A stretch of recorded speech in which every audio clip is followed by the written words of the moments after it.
এখন বাজে পাক্কা রাত 2টো। দেখো আমার মেয়ে তোর আর এখন ঘুমের কোনো ভাব নেই। এখানে ও হাসছে। হ্যাঁ, দেখো দেখো ও খেলছে। ওর এখন প্রচণ্ড খেলা করতে ইচ্ছে করছে। ও এখন প্রচণ্ড খেলা করবে। এখন ও ঘুমোবে না। তো দেখা যাক এখন কটার দিকে ঘুমায়। এখানে আমি জেগে বসে আছি, এখানে ওর বাবা জেগে আছে। জানি না এখন কটার দিকে ঘুমাবে।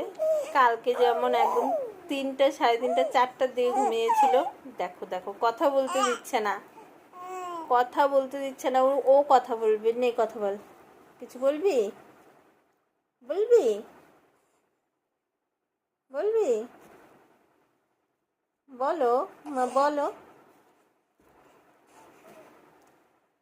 ও আমাকে কথা বলতে দিবে না।